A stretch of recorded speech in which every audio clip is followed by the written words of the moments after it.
you are 70 years young. You've done so much more business, whether it was on as an entrepreneur or an entrepreneur. And so conversations like this need to happen more, and like stories like yours need to be told for people like me to avoid those pitfalls, shorten the learning curve, and all those things. Instagram, it is so toxic and so hard in the way of you're seeing this other person, maybe not even in the same city as you, this other part of the country or a different country that's living this certain life. You're like, man, I should have that. And it's like, no, you shouldn't. Is it perfect yet? Not even close. Yeah. But is it better than it was 40 years ago? Yeah, hell yeah. Yeah. Hell yeah. And if you can't appreciate that, then you're not paying attention. You're just looking to be a victim. So of all the good and bad that you've been through, what's been the worst?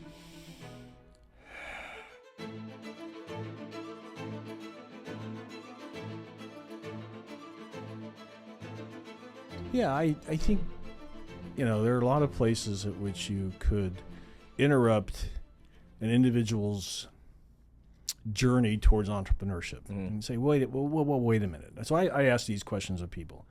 And I could ask the same thing of you. What did you know about the fast serve business before you got into it? And how did you know?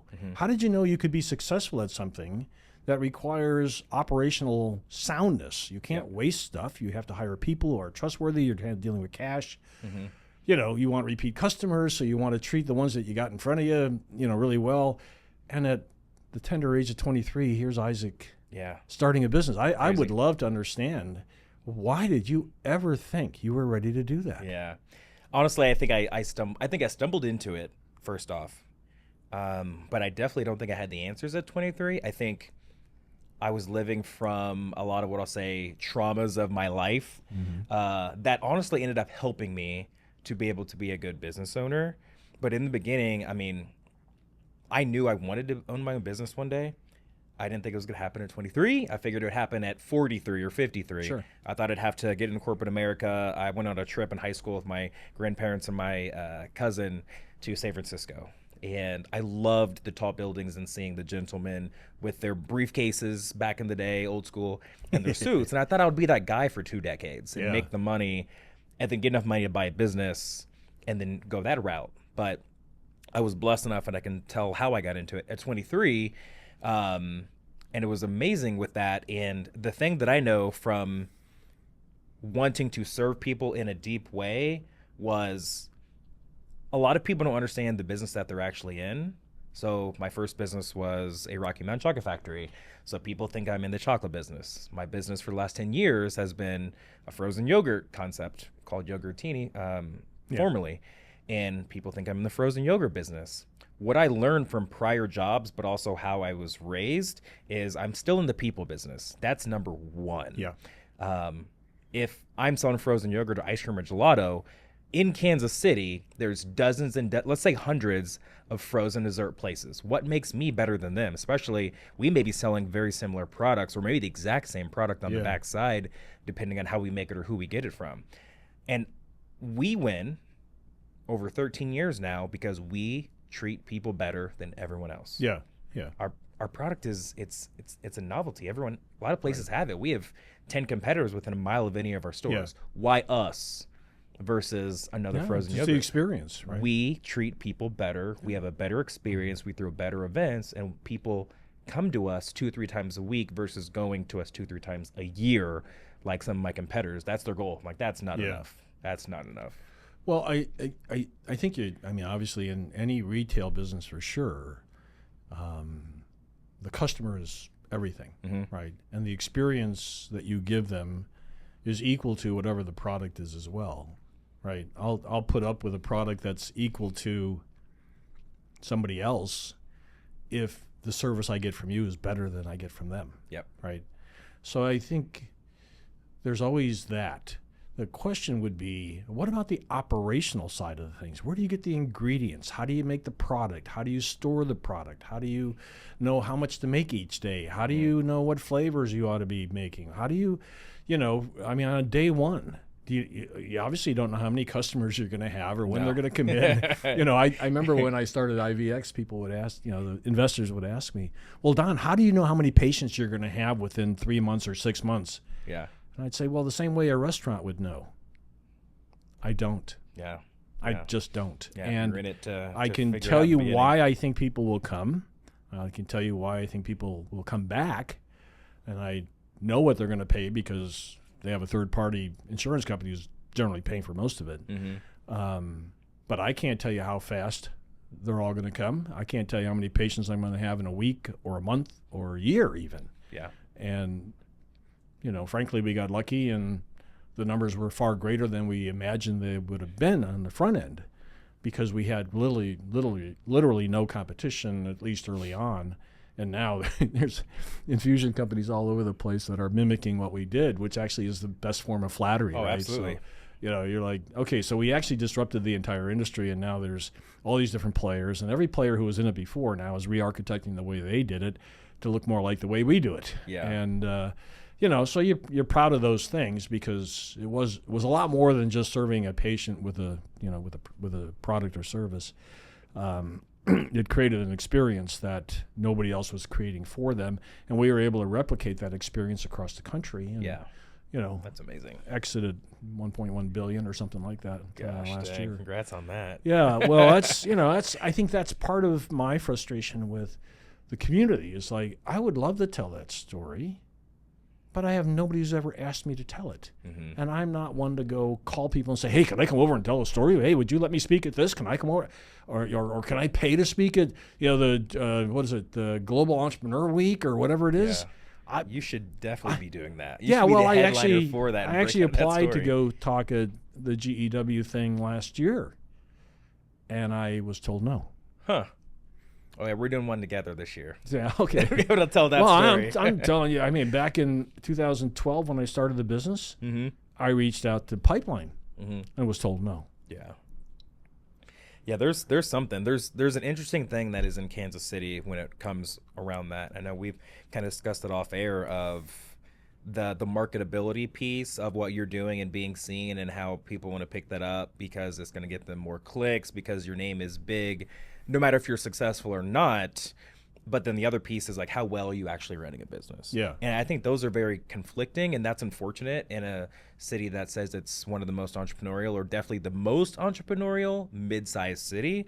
And I think there's a lot of a disservice that's happening there. So I'm from Kansas City, Missouri, grew up in St. Joe. When I got my first business, I lived in Iowa for 3 years. And when I moved back, I was already a handful of years into being a business owner. Didn't know there was a small business community. Just did my thing. I just worked. And it wasn't until I was around year 6 or 7 that we were doing a startup company, and I started to get ingrained into this community that now I know is there. Yeah. But I was very confused on how the whole thing worked. And one thing that I noticed as I was getting into it was people, again, I was 7 years into it at this point. Everyone I met was hypothetically running a business, or they say, hey, I had this business, I've been working on it for this amount of years. And I said, oh, what are your sales? How long have you been open? They're like, oh, well, we haven't launched yet, or we haven't made $1 yet. And Right, I'm right. like, We don't have customers yet. I don't understand. I think there's a difference in trying to create an MVP to then take it to market versus, hey, I've been doing this thing for 4 years and I haven't even got started. Everything Yeah. felt hypothetical versus my brain of like, oh, I've been doing this for 7 years.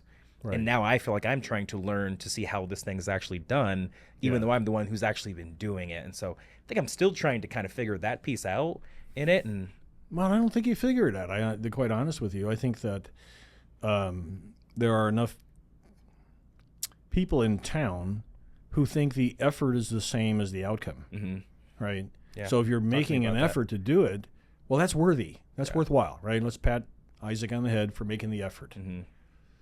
Did he succeed? I don't know. Because why? We don't celebrate the successes. Yeah. So they don't even know who I am, Yeah. right? Yeah. Huh. So I think you're right on that. right? So if you want to be, you get a lot of attention. If you've already done it, it's like you never existed. Yep. And that's true for, well, I mean, I could cite 5 people immediately on my hand who have exited their business at, great multiples over what they went into the business at that you never see around town. Yeah. Ever. And it's sad in the sense that, and frankly, the easiest money to get involved in investing in new businesses is the new money created by entrepreneurs. Yeah. Why? Yeah. Because I've never had it before. It doesn't bother me to give it up because, I'm optimistic enough to believe I can remake it if I had to. I Right? made it once, I can make it again. Yeah. That's interesting. And there are people here who've had a large enough exit, other than the Brandmeyers and Toby Rush, that nobody in this town knows about. Mm-hmm.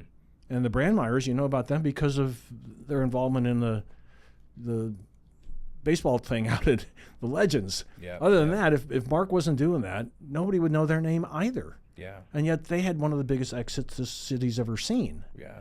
Now, it was less than half of mine. And yet, again, it's not something that... How do you see change for that, though? Do you I don't think, know. I don't know. And again, Isaac... I don't want to put something on you like, hey, build this, but like, what it's does not that for even me to look worry like, about. you I mean, know? I do this podcast. This is my now my way of giving back because, well, nobody else has asked me to. Yeah, yeah. Or provided me a forum to do it in. Yeah. Right? So why I'm not going to force myself on people. Sure. Why would I do that? Yeah, if you don't need me, then that's fine. People are still trotting out Toby Rush like he's the most important entrepreneur that this city's ever seen. Yeah. Well, maybe he is. I have no idea. But I know I've grown a business a lot bigger than his, and I've grown 3 of them. But I don't care. I said to Toby one time, we had lunch, and I actually have a patent in biometric encryption. And this was before he sold iVerify. And I said to him at lunch, I said, Toby, I just don't quite understand why you get so much attention for what you haven't done yet. And he took offense to that, I think. Yeah. Huh. And I said, celebrating potential is fine to a limit. Yeah. But when the guys from the Kauffman Foundation go to the National Press Club and say that iVerify and Toby Rush are the epitome of Midwest entrepreneurship, well, then don't fuck it up. Yeah. Because you'll fuck it up for the rest of us. Yeah. Because now everybody thinks you're the golden calf. Yeah. And I don't know how you got that moniker, but you have it. Don't mess it up. Yeah. Yeah. Because all of us will suffer. The community will suffer because of it. If you fail, that means nobody can make it, right? Yeah. And I said, I'm not sure why you'd want to put yourself in that position, but I think you have. Well, it's not me. I go, yeah, it is you. Oh, no. These people keep calling me. I go, and you don't know the word no? Toby? No, I don't want to do that press. I got asked by Ernst & Young to be Small Business of the Year candidate one year. And I said no. And they couldn't believe it. Why wouldn't you want to be Small Business of the Year? I said, because we're not a small business. Small is just what you are on your way to being large. Yep. We're building a large business. So do I want the community to think I'm a small business? No.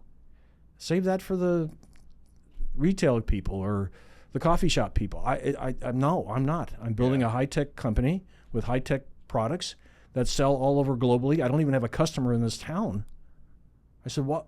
No, I appreciate it. Thank you. Yeah. I'm flattered by it, but no. Yeah. And Some I great don't. foresight there. Well, a lot of people were like, what, are you out of your mind? You get some attention around town. It's like, I don't need attention that isn't directly related to, well, the attention I want. Mm-hmm.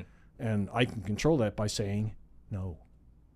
And, so all I was saying to Toby was, why would you put yourself out there before you've actually done it? Yeah. Once you've done it, if you want to, get online or go do these interviews about how awesome the business was and how cool it was to deal with these big, Alibaba and Ant Financial and all.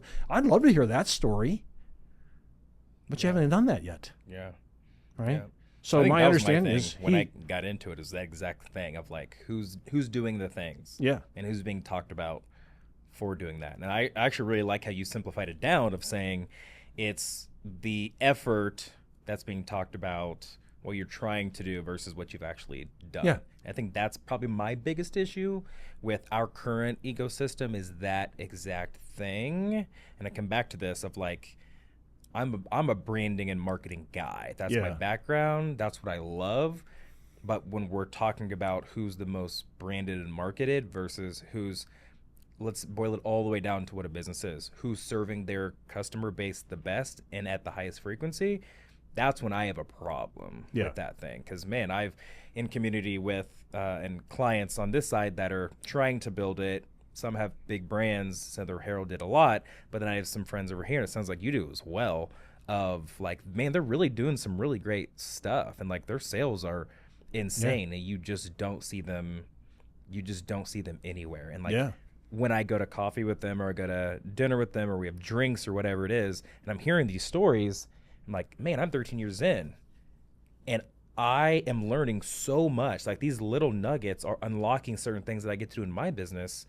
And maybe they've been in it longer than me, but some of them have been in it less than me. Yeah. And what they're doing, if it's helping me, these newer entrepreneurs or business owners, it could radically transform what they're doing, Yeah. or shorten their learning curve so they Sure. don't fall, in that pothole well, to be you able want to to do help the them thing. be as efficient as they can be Mm-hmm. on a journey that's fraught with inefficiency and difficulty. Yeah. Right. So you help them with experiences like you've had, to overcome those obstacles or see them coming. Yeah. Even if you can't See them overcome it, coming. just see them coming, right? And know that, this is at some point. I mean, I remember the first large investor I had at IVX. He said, Don, you're going to be back asking me for more money in a matter of 6 months or less, actually. And I said, really? He goes, yeah, you're growing too fast. There's no way. You're going to outgrow this check I'm writing. You're going to outgrow this in 6 months. Yeah. And he said, you're going to be back for more. And I said, well, then I'll be back, or I'll find somebody else. Well, I'll see and you we soon. went back, and I did go back. And that guy probably ended up making on IVX in the exit about $100 million. Wow. Yeah. So, he got everything he expected out of that and then some. investment. Probably one of the best investments he's ever made anywhere. Yeah. Yet he was a very successful guy before that. But that's not to say that there aren't good people doing good things that may not succeed. Yeah. And that's okay. That's okay. That's just the statistics are. It's part of the game. Right? It's part of the game. But if you've been in it and you meet these people, you can kind of see where they're deficient pretty quickly because you see in their thinking, right, just the way they express themselves, whether or not they really understand what it's going to take to get this done. Yeah. And many of them don't. Yeah. They just don't. I had a young person come to me and wanted to know if I could help him start a business. I said, I don't know. What are you starting? He goes, I don't know. I said, what do you mean you don't know? He goes, I don't have an idea for a business. I thought maybe you did. Oh gosh. And I thought, You got to help me help I you could be on a this one. nice guy or I could be a real jerk at this moment. And I actually chose to be a nice guy. And I said, actually I do have an idea. And I actually think you might be a good part of that if you want to be. I said, but it's not your idea. It's my idea. So are you the vision leader or am I the vision leader? And by the way, I don't want to be the vision leader. Yeah. I'm too old. I've already done my thing. I need somebody who can come in and step into those shoes and take it from here to wherever it's going to go. With my guidance, I'll be there to help you. I'm not going to abandon you. But, I'm getting to that point in my life where, I don't want to be. Yeah. I just, there are a lot of people, you look at RFK Jr. or Trump or, Biden, everybody else, they want to be in power until they're 80 years old or something more. Yeah. I have no desire to do that. Yeah. I've had a lot of people ask me to go do and something more. relax and enjoy the Yeah, life at some point. life's too short, and I got things I'd like to do That blows me away. I'm 36 and I want to slow down, which doesn't make sense with what we just went through with our rebrand. But Yeah. man, every day I'm like, gosh. I started my first business when I was 36. Really? So like you had mentioned about, when you're 23, what do you do, right? I could go work in corporate America and get some experience and then decide later what I want to do with the business I want to start or whatever. I did that. I worked for AMD, the microprocessor company, for 10 years before I started my own company. So I started with them when I was 26, and I left when I was 36 to go start my first business. But now I had 10 years in the semiconductor industry during the 80s when, things were almost as crazy as they are now there's been 3 inflection points that I've lived through. One was the creation of the integrated circuit in the early 80s, actually the late 70s, but I got into the business in 78. Yeah. The internet, which happened around 1999, 2000, yeah. right in there somewhere, right? When it really started to get good. Yeah. And now AI. Yeah. And so, for me, the AI thing is not scary. I know a lot of people are like, oh, it's going to do this, it's going to do that. Yeah, so is the internet. But it didn't, everybody. I mean, did it make us all stupider? Yeah, I would agree. We don't know things now, and we'll know less later when we use AI for everything. Yep. We won't know how to do long math. We won't know, we won't be writing in cursive, and just a lot of things. We're already not writing in cursive. Yeah, I mean, it's just, but that's evolution. Yeah, the old stuff's supposed to go away. That, Schumpeter's theory of creative destruction. Yep. The old shit goes away, and that's okay. I mean, I lived through, Cray Research, Tandem Computer, Digital Equipment Corporation, Wang Computer, CDC, all these companies, and they're a footnote in history now. Yeah. They were meaningful, and they were meaningful. Certainly, Cray Research was a meaningful company. But even the companies that started the internet, Thinking Machines and Bolt, Beranek, and Newman, and people like that, Silicon Graphics, gone. Yeah. They're all gone. So it's okay. I think in any society where technology is moving at the pace that we live in, Yeah. Stuff's going to fall by the way pretty quickly as it gets replaced by something even better. Yep. But let's talk about the first years of Yogurtini. Oh gosh. And what was that like for you and your family? I mean, your wife has been involved with you in the business throughout, right? Yeah. What was that like?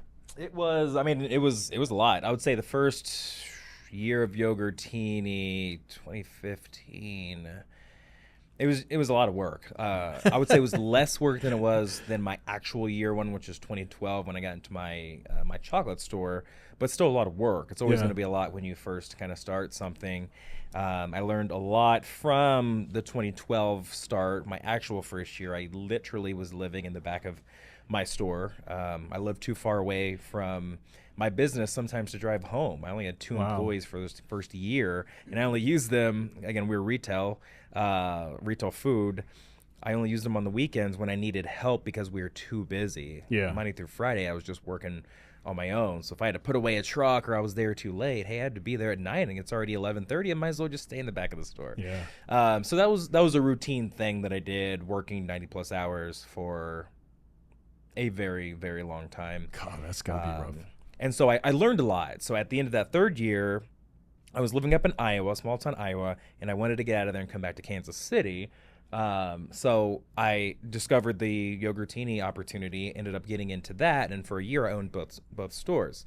And so at that point, I kind of had learned enough about empowering and delegating others, very novel concept for me at the time as I was trying to learn that, to run a store that I wasn't at, but also be able to run a store that I was at the time. But when I first got there, I really got a taste of medicine of the concept of culture, because my first business only had 2 employees that I inherited and kept them. When I bought my Yogurtini, there were 13 employees, and at this point I'm 26, single, coming back to the quote-unquote big city, and by and large I'm still pretty young. Yeah. That team was run by a manager that was 18, and the whole team, 13, all girls from 16 to 20. No kidding. So it was a weird thing, be this 26-year-old single guy running this team. They call you Pops? Or? It was just a lot of stuff. A lot of stuff that I kind of heard and figured out and all of it. But the culture was fun, energetic, but it was also not run the way that it needed to for the business to really, really run at a successful way.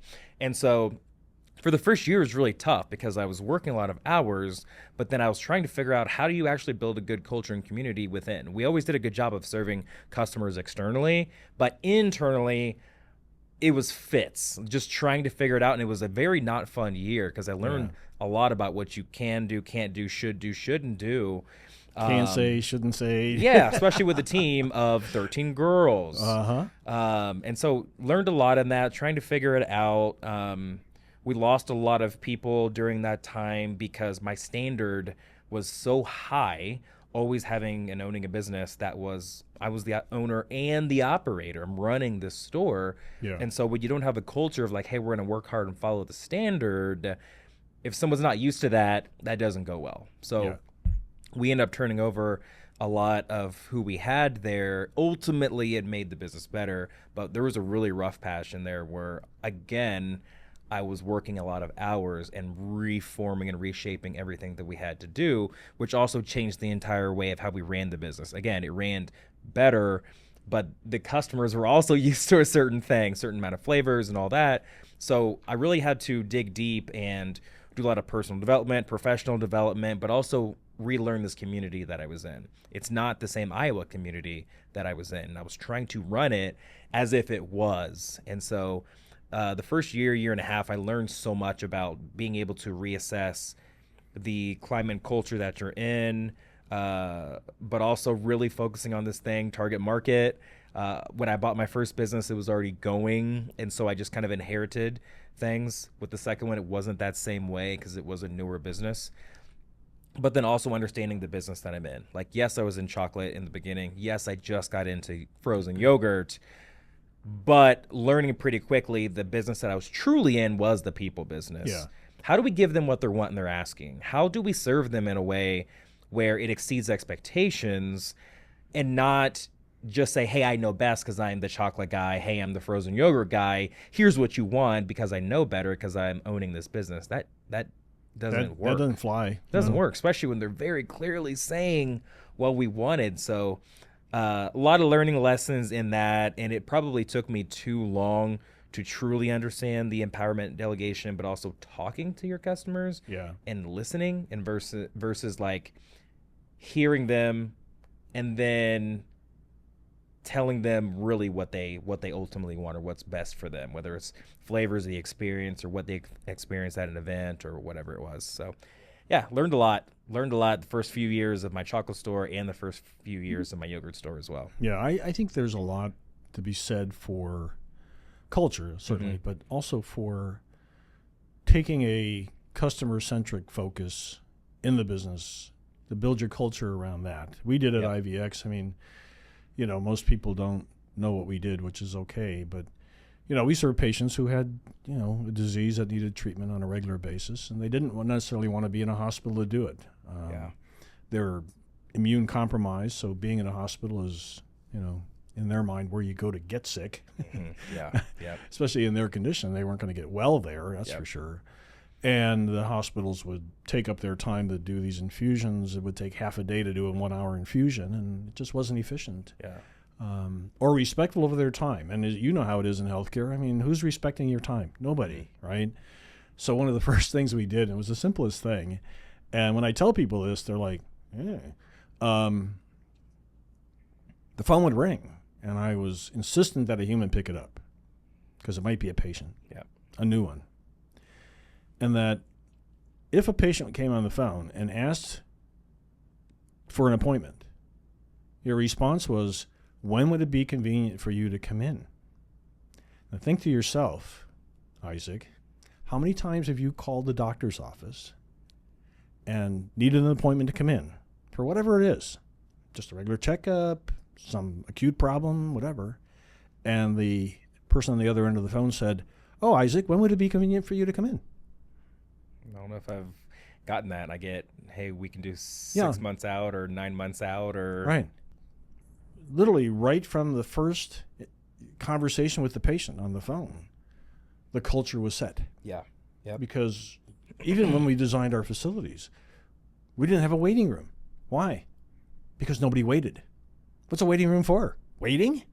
I have an appointment. Why do I have to wait? Well, I got here early. Okay, well, you can sit down for a minute, but we're probably ready for you. If we're not, then I'm sorry you got to wait. Depends on how early you get here. How did you go about doing that? Did the business grow? Did you find yourself in a situation where it's like, hey guys, if we ever get in a situation where we ask the question, hey, when's good for you? And they say, hey, tomorrow, and we can't do it, then we have to grow the amount of nurses that we have, or is that kind of how you built it, where you? Well, we didn't say yes to everybody. We didn't say yes to everybody. If Isaac said, yeah, I can come in tomorrow at 10:30. We'd say, well, Isaac, unfortunately, that's not available. We have other patients who need that spot. How about would Friday at 10:30 work for you? Mm-hmm. Oh yeah, that'd be fine. Okay, great. Yeah. I just need to come in before noon. Oh, okay, we can take care of that. Yeah. Or we'd say, is there another time, or can you come later in the day, or we just try to work with them. Right. The questions that the doctors never ask you is, here's what we have available. Take it or leave it is basically what you're told. Oh, 100%. Yeah. So what something we try so to simple and amazing, just like Chick-fil-A is like, oh, my pleasure. Yeah. That's something so small, but now you look for them or you listen for them to say that, and you're like, they did the thing, because it matters so much to their culture. It's like, oh, it's my pleasure to serve you. Yeah. Same thing with that question. It sets that culture it's immediately. like walking to Gates Barbecue. Yeah. May I help you? Right? I mean, you're going to help me? Yep. Great. Help me get the food on the tray so I can go eat. Yep. And they're pretty good at that. I mean, and a lot of people are like, they think the women are being aggressive. They're not. They're just that's their thing. Yeah, that's the culture. That's the thing. That's the culture. You can expect it. May I help you? And We're it's here fantastic. to serve you. Yeah. But I think you were talking about building culture, and I think it can be a lot simpler than a lot of us think it is. Yeah. Right. By establishing for your people, the bulk of your people, what their behavior should look like when there's a patient here. Yeah. What should you be doing? And, or what should you be saying? And like you, I mean, I would go around to the different suites that the patients were in, and I'd say hi. Yeah. I remember one day there was a young man, and it was lunchtime. We were going to go get sandwiches for the staff.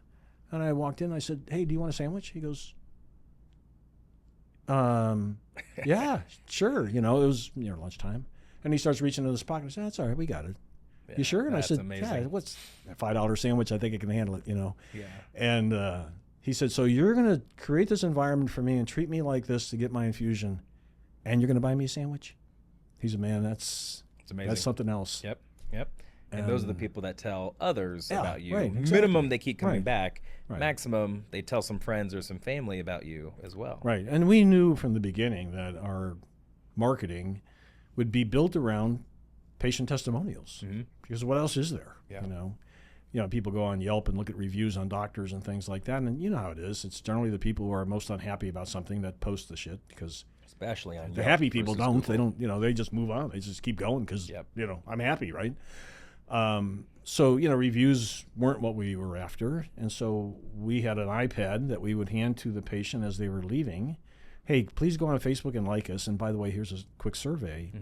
And I don't know if you know Net Promoter Score, if you do that with any of your customers, but our NPS was, I think, 90 something, 87 to 90. Amazing. And the average in healthcare was like 37. Yeah. United Healthcare had a 0. I think Apple has like an 80. Amazon is like 67. So for us to be upwards of 90 was pretty amazing, especially in healthcare. But it spoke to the culture. And I can tell you that once the staff understood not only that we were offering this, but the impact it was having on our customers, they were so proud of that. Yeah. That's the a lot of satisfaction, right? That's, what do people want at work? They want to see the results of their efforts. Yep. And that it matters to the greater good. Exactly. That they get space to be a part of it and have a voice in it versus coming in and being told exactly every single thing to do. Yeah. Without, I always say we don't want our employees to have to shut their brains off. Right. But also to shut their opinions off when they come here. Yeah. Like a lot of times the managers are only there for about a third of the time. The other 2/3 is our shift leads, our team members who are closing. And so we're asking a ton of questions on, hey, what are you guys experiencing? What are you seeing? What are you hearing? What are the customers saying? Big things of, hey, this is expensive, all the way to, hey, your blah, blah, blah is whatever. All those things are amazing, because if we can fix those, then they don't have to say that anymore. But those little things also impress them. Yeah. And that matters. The little things. I always say that, I'll say customers, but I'll say just human nature. We have a sixth sense on things. And so I always say that when you walk into a business, one that is taken care of well. Yeah. Clean, good atmosphere, music's at a good level, playing family-friendly things if that's your thing. customer or employees look happy, customers seem to be happy who are sitting at the tables in my industry, you immediately know and you immediately have a snap judgment of, oh yeah, this is a good feel. I'm made for this place, or two other things. Either they're not going for me, I'm not their target market, or this isn't somewhere I'm going to come back to. Yeah.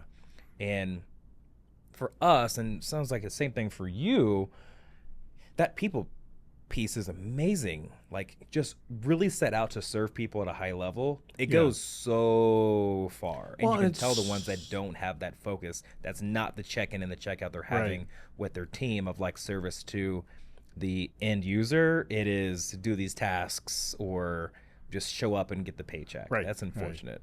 Well, I mean, there are always going to be some people in your staff who are there to collect the check. Mm-hmm. And, you know, they have other things in their lives that interest them, that are their priority. You know, work is not, it doesn't define them. It doesn't, doesn't interest them, except to have the means to go do the things that they actually do like. Yep. So I need the check in order to go, I don't know, refurbish a car, or, go fishing, or whatever it is I like to go do, right? And that's fine. That's absolutely fine.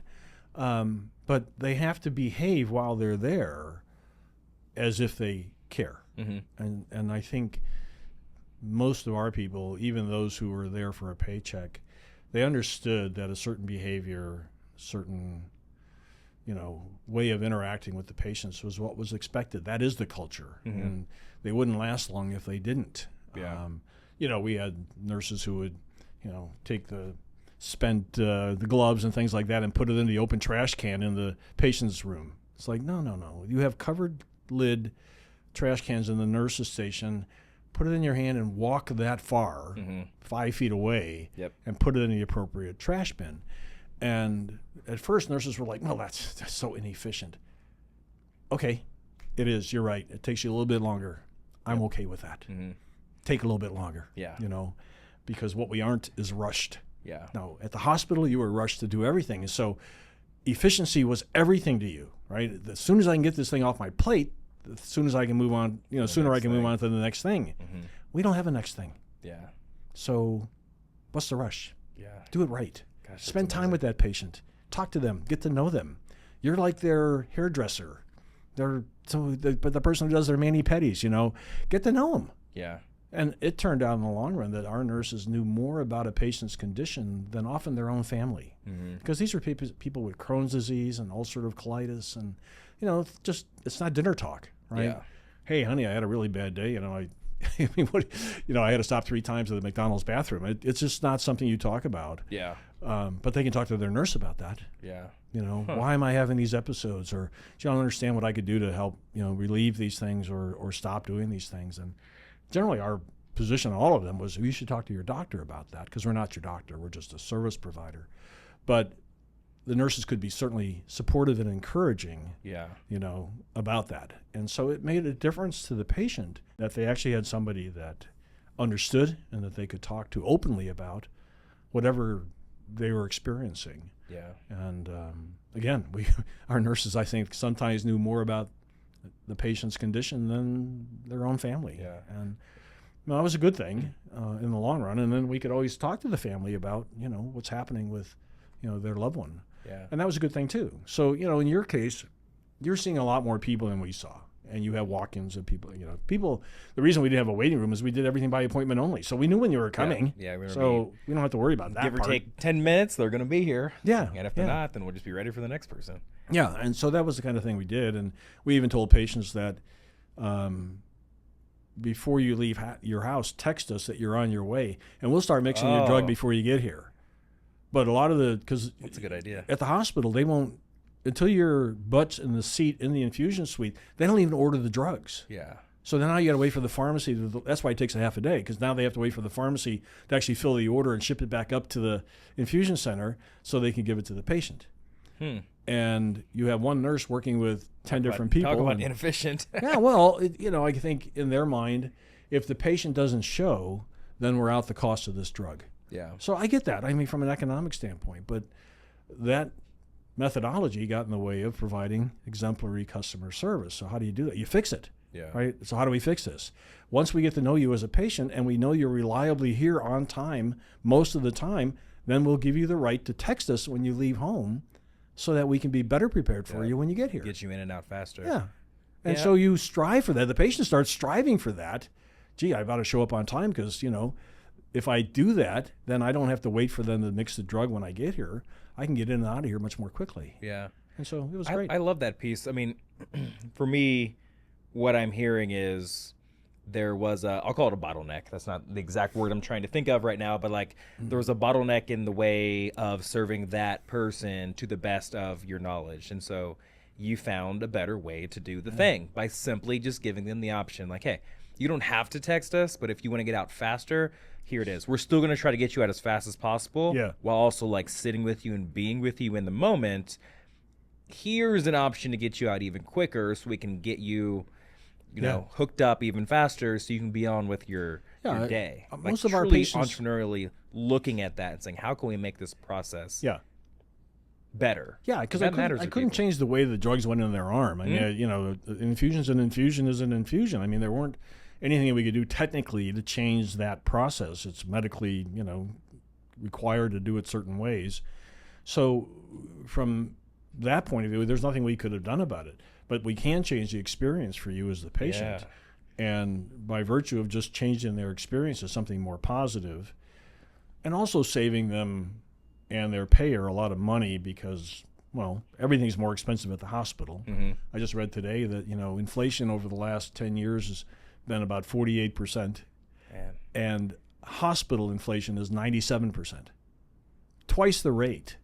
The cost of hospital services have gone up versus, that piece doesn't surprise me when it comes to that. No, so if we could save them money too, it was meaningful to them from an economics point of view. Yeah. And that's what was, in my opinion, the best part about it is we saved you money and we gave you a better experience. Yep. It's kind of like we gave you a first-class seat, but we only charge you for coach. Mm-hmm. You know what I mean? Mm-hmm. And so, people would say, well, you could charge more. No, can't. Insurances require we only charge what we can charge. And it doesn't matter whether we give them great service or really crappy service. Mm-hmm. That's what the hospitals give them, really crappy service. They're getting more than we are. Charging them, yep. Right? So we're going to give them great service, and this way we know they're going to come back. Yeah. And that's what you're doing. Yeah. Right? You give them great service. When I say sometimes of like being customer-centric and customer-focused, the thing that I boil it down to is this concept of just feeling seen. I think in general, a large percentage of our population, especially in the U.S., especially now, don't feel seen, don't think that people see them in their regular day. And I think that's getting worse. We talked about with internet, going into AI, people aren't going out as much, politics, separating people. People just don't feel seen in a lot of ways.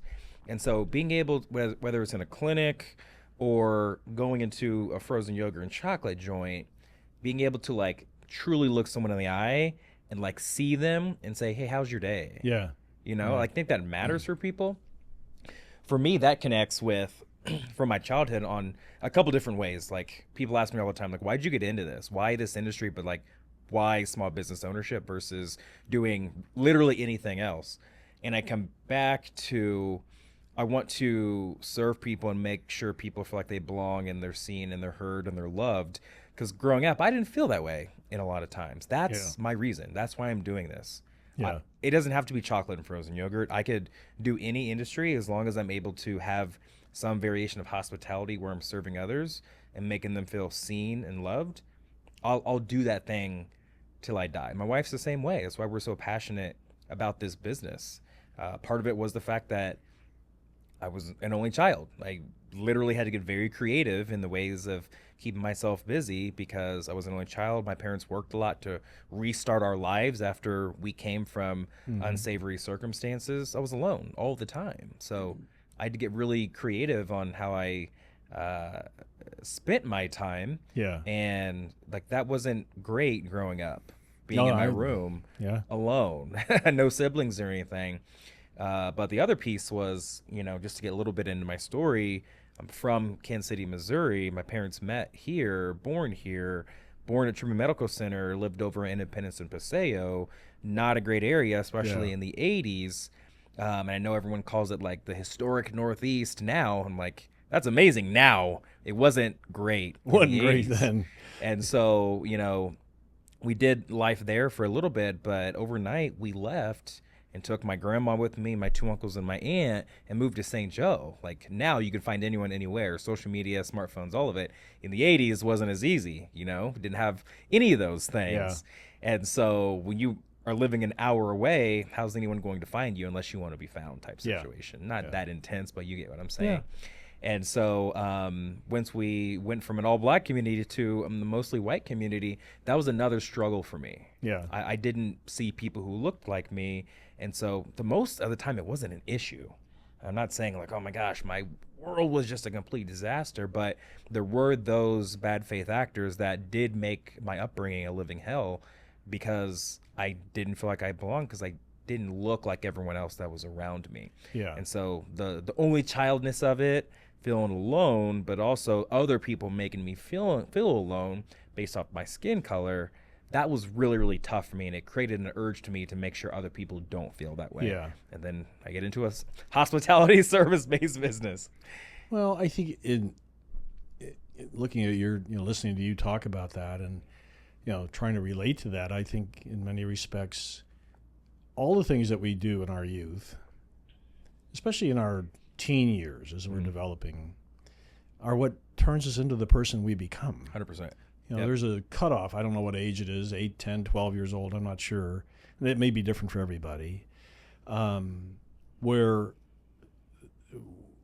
your early childhood circumstances become what you become or why you become what you become. And you were talking about, there's value sometimes in growing up in a struggle. Yeah. Because 100%. why? You understand what struggle is. Mm-hmm. You understand that you're not entitled to everything, that everything isn't easy to have. Everything, just because mommy and daddy had it doesn't mean I get it, right? And that's my view of a lot of the young people today is just because your mommy and daddy had it doesn't mean you deserve it. Yep. You got lucky. You were born into it. Lucky sperm. Good for you. But you haven't earned it yet. Yeah. That's ours, not yours. Right. Yeah. Yeah, So it's that's on us as theirs, not parents yours. to also show that as well. But my industry is tough as an owner of 75 employees. Yeah. And out of the 75, 70 are between 14 and 20. Yeah. My Oh, managers are challenging. above that. Yeah. And that's that age range is the ones I've been employing for 13 years. Yeah. And before that, I was a CT, a certified trainer at Olive Garden for 4 years, and it was the same demographic. So I've been working with that demographic for a very long time now.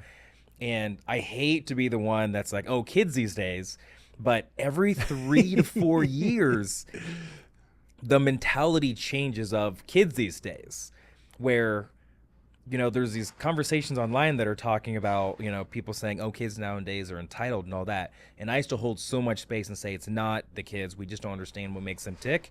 That just isn't true. Kids are incredibly entitled nowadays. Oh, yeah. And again, I am working on the ground floor with this same demographic for almost 20 years now in that. And they are changing. It is different. There is an incredible entitlement to how these kids treat each other, how they treat customers, the antisocial versus social nature of them, because I think they're probably online a lot more. It's just very interesting. Well, I think in some respects, listening to your background, you learn on the streets what not to do. Mm-hmm. You learn from your parents Mm-hmm. what not to do. Yep. If you believe that your parents are doing everything right, or more or less, and providing for you in fantastic ways, you think that that's the way everybody is. Yeah. Right? Yep. Just like you growing up in Kansas City before you went to St. Joe, right? I mean, I grew up in the inner city, and I just thought that's the way it is. Yeah. All these things. Growing up in an ethnic community, looking different than most of the people around me, getting picked on for looking different, that kind of thing. The 60s weren't much different than the 80s when it came to that. Yeah. I think everything that we look at today, I mean, it's better today, right? It's just racism and all that crap that I hear about all the time. Okay, yeah, they're still there. I get it. but it sure is a hell of a lot better than it was in the 40s and 50s, or the 50s and 60s, or 60s and 70s. So as long as we're continuing to improve, then let's encourage the improvement, as opposed to tearing down the people who, well, didn't accomplish as much as they might have. Yeah. Well, how did we know how much they were going to accomplish? You know, how did we know how high to set that bar? Is it perfect yet? Not even close. Yeah. But is it better than it was 40 years ago? Yeah, hell yeah. Yeah. Hell yeah. And if you can't appreciate that, then you're not paying attention. You're just looking to be a victim. That's the way I see it. Yeah. And I think that's young people today. Some young people, not all, they look at themselves as victim because they're not getting the same things that their parents had. You know, oh, I got to live in this tiny apartment, and it's costing me, $3,000 a month, and it's only, 600 square feet, and my parents had this big house and a pool in the backyard, and yeah, okay. So when you have what they have, you can get a big house and a pool too. Right. Yep. But you haven't done that yet. I was reading an article about a gal that worked at one of the high-tech companies in San Francisco, and all she could do was complain about the fact that she couldn't afford an apartment in San Francisco. Okay, well, that was true in Chicago when I was growing up in the 70s. Where did people live? They lived out in the cheap houses in the suburbs, and they commuted in. Yeah. Whether they took the train, the bus, car, whatever, however, they carpooled. They had 4 or 5 people in a car. Yeah. That's how people got to work. You, what? You want to drive your own car that mommy bought you? Yeah. And it cost you $300 a month to park it in San Francisco? Well, it costs $300 a month for parking. I can't go back to working in the office. That's why I have to work from home. No, there's a BART in San Francisco you could take, and you'd probably drop you off walking distance from where you work. But I don't take that, because why?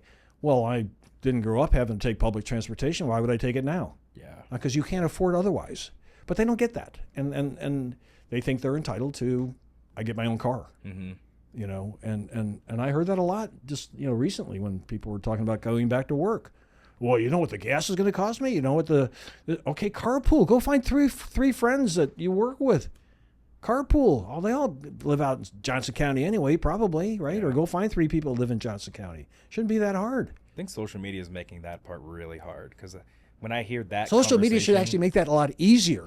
Yeah. Because otherwise you'd have to go person to person at your work and say, hey, would you want to carpool with me or whatever? I agree with you on that one. I think a lot I'll just talk about Instagram, well, all the social media platforms, but Instagram, it is so toxic and so hard in the way of you're seeing this other person, maybe not even in the same city as you, this other part of the country or a different country that's living this certain life. You're like, man, I should have that. And it's like, no, you shouldn't.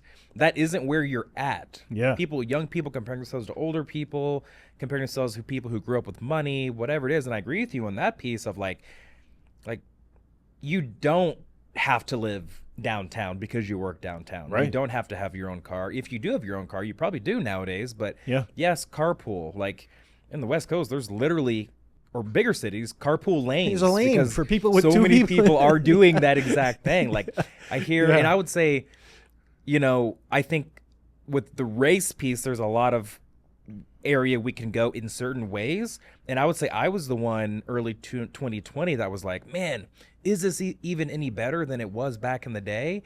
And then I started having conversations with my 77-year-old dad. Yeah. Who was born in Mississippi, and my 100-year grandpa before he died in 2020, who grew up, he was born in 1920. Wow. And so as I'm having conversations with them, they start to put things into perspective of like, hey, I know this seems like it's hard and it's not great right now, but like, let me explain to you what we experienced in my dad, 40s and 50s, my grandpa, 20s and 30s. And I was like, oh. So I think the other side of it is a perspective thing. The perspective kids are getting, or anyone's getting, is social media. Here's how I'm supposed to be living. And it's like, no, it's not. Everyone's experience and current circumstances are so different. And I think going back to the entrepreneurship thing, I think that's another problem. We're seeing these big businesses being built, these small businesses going from nothing to something in 6 months, 12 months, or we think it's taken that, but they've actually been working on that for a decade or two. And we think our business should be that successful, or we should mimic what this person's doing. It's like, you don't have that skill set. You don't have an interest in that. Yeah. And that's also not how it works when it comes to that. So I'm very against social media. When I was in college, I loved it. But as a business owner, and now I have a 4-year-old and a 2-year-old who's eventually going to get a smartphone and all that, like half my existence now, I didn't get a phone until I was 17. So almost exactly half of my existence, I did not have a phone, and I definitely didn't have a smartphone. I get that until I was 19. Yeah. So most of my life, I didn't have a phone. I just interacted in the world with the world. And I am terrified for my children to be able to grow up in the world where they probably feel like they can't disconnect. But damn, are we really going to try to make sure they can be with people and actually connect and do the things? And also, like, we're doing well right now. Yeah. We're in year 13. Things have been doing good. How do we raise these kids in a way where they aren't spoiled? They aren't little brats. That keeps me up at night. Yeah, me too. I mean, when we sold the company the second time last year, and I knew there was going to be, wealth that I didn't have before. Mm-hmm. Yep. Of a magnitude I didn't ever imagine. I thought, Jesus, how many generations of my family am I going to screw up with all this? It's scary. When they inherit all this stuff. I don't want to turn, because they forget pretty quickly how Grandpa earned the money, right? And they just think they're entitled to whatever part of it they get. And so, my 3 daughters who have done well for themselves are thoughtful people, and I hope that they understand what this could do. Yep. In both positive and negative ways. And you know what? It's a blessing, of course. You don't ever want to say, well, I don't want it because I'm going to screw up my family. But on the other hand, you realize the risks that you're going to have when and there are. The good fortune happens, right? Mm-hmm. And, they say, wealth doesn't buy happiness. And that's absolutely true. It creates a lot of stress, actually. And so again, I'm not going to give the money back. But on the other hand, you want to be conscious of the fact that it does have, potentially negative effects. But yeah, I mean, in terms of youth, like you, I look at you and you're half my age, for crying out loud. And I think here's a guy who, grew up an only child, started out in a rough community, broke away. Thank God you were able to. Mm-hmm. And turn that into, a life that seems to me like you're very proud about, and you should be. Yeah, very happy. And is that everybody's story? No. Could it be everybody's story? Probably not. But could it be a lot more people's story? I think so. Yeah. I really do, and I think you're an inspiration to those people. Thank you. I really do. I think you being out there in the community, even more so than me, I think is important because you're the better role model. What I find with Startland, to be quite honest, and I don't want to say this in a negative way or mean it in any negative way, but, Startland sort of took up the DEI gauntlet pretty heavily. And now when you read their stuff, it's 80% about people of color and 20% about white people. It's inverted, right? The population is inverted from that. Yeah. But you'd almost think there were no white people starting businesses in town. Yeah. And I look at it and I go, I know there are, and they might be really interesting, but I don't see them. I hear about the new coffee shop that, an African-American guy did or a Hispanic person did, and I think that's fine. It should be celebrated. There should be notoriety about all that, but not at the expense of other worthy businesses who deserve some notoriety too. Mm-hmm. And because I told Bill Melton that, and I think I told Andre Davis the same thing. I said, what I'm not hearing from Startland or anybody else is where are the most highest potential startups occurring? I mean, high potential, unicorn-like, billion-dollar companies, right? Mm. Where are they? Are there any? And you know what most of them say? Not really. Really? Mm. That's, I think, what we're missing is that this sort of radical, sort of cowboy spirit about I can build it from anywhere if it's good enough, right? And I think that's part of the reason that local successful entrepreneurs don't get attention in this town, because I don't think most people believe that you can build $1 billion business in town. Mm-hmm. So why would you celebrate those people who are absolutely anomalies to what is more likely going to happen? Yeah. Well, although that's true statistically, it certainly is diminishing the inspiration that they could offer. Yeah. Right? I mean, I want to hear about people that, are set off to trying to do those things. I would likely be a more active investor in that sort of thing, because I'm not interested in investing in small businesses. As I told you earlier, I I avoid family businesses because, well, and most small businesses are owned by the family, and that's okay. But it's not a business that I'm going to invest in because I think they have hyper growth opportunity. Yeah. And in your case, you have the 3 locations, right? 5 now. 5 now? Okay. Yeah, just launched the other 2 Did you? within Okay. the last 30 days. All right, I guess I missed that. Yeah, a lot of people great. did. I'm like, it was a quick Generosa open, I think, like at this point 3 weeks ago. Really? And then Lenexa was last week. Well, it's like my wife asked me yesterday where I was going. I said, well, I have a lunch with a friend of mine, and she said, oh, where are you eating? I said, at the Red Door Inn. Oh, over here? And I said, no, the one up in Lenexa. She said, oh, there's another one? I said, yeah, there's one right by my house. Yeah, it's like, yeah, there's another one. She goes, oh, must be doing pretty well. I said, well, yeah, okay, but I don't see them in. Yep. I didn't see them in Chicago. I don't see them in Dallas. I don't see them in, Is that just a Kansas City thing? I think so. Yeah, I think so. Yeah. Gosh, those are great. But it's great. It's like Andy's, with the Oh, I know them well. Yeah, I bet you do. I bet you do. Well, again, I think your story and how you got here is the interesting stuff. Yeah. Right? Because that's the stuff that I want the audience to hear about.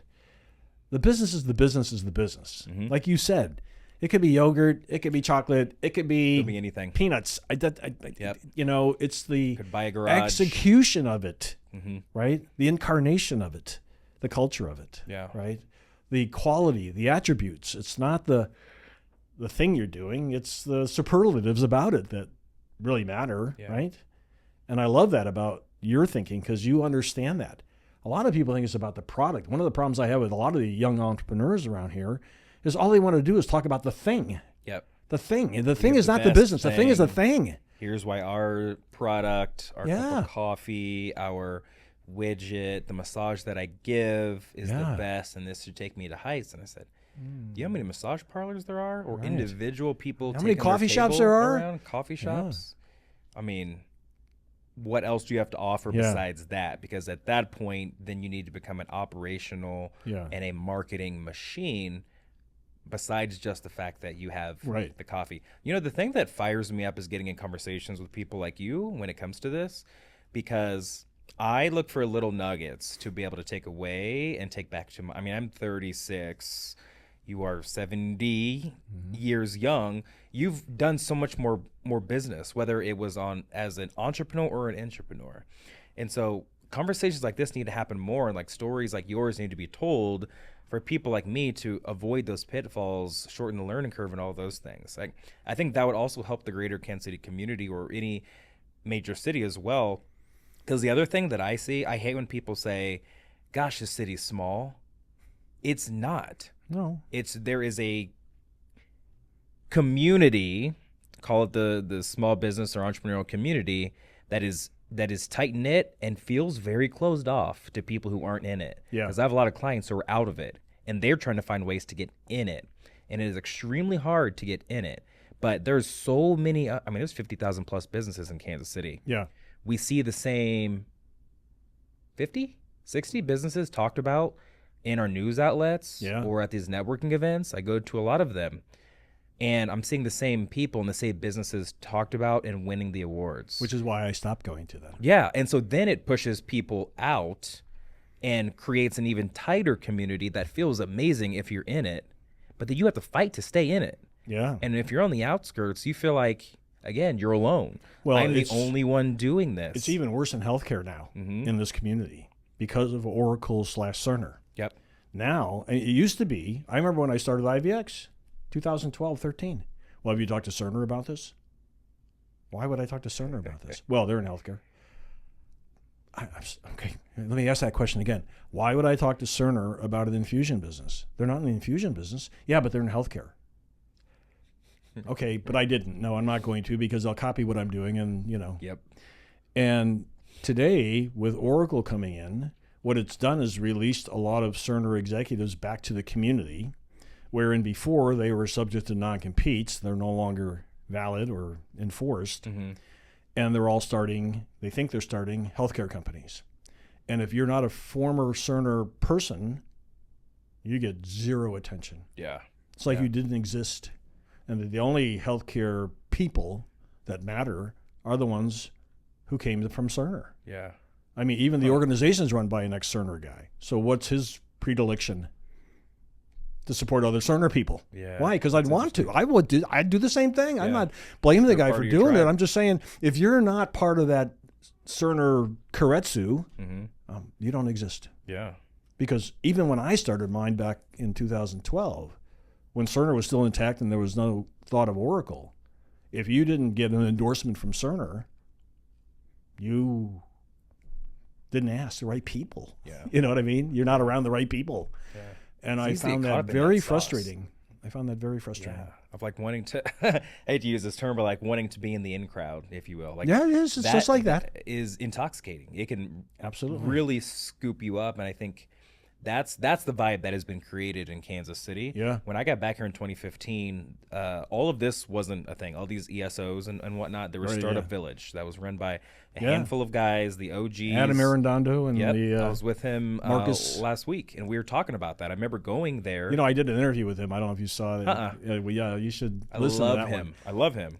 And I remember going there with the guys and Josh Leonard and a couple of the others, and just the feel was different, and the conversations were different, and the communal aspect was very different. Yeah. And I miss that. I really I do too. I miss it. That's the reason I asked Adam to come on the podcast, Mm-hmm. because I wanted to understand after, what was it, 10 years or Yep. longer? Yep. 12, Yep. 13 years that he and Matthew Marcus was doing since the Startup Village thing. Mm-hmm.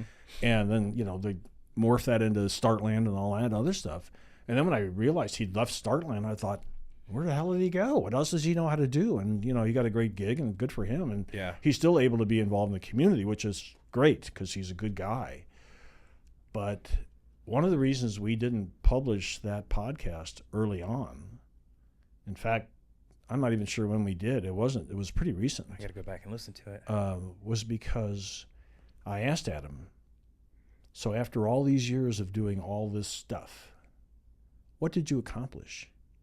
And you know what his answer was? And you can go look it up. It was similar. Not much.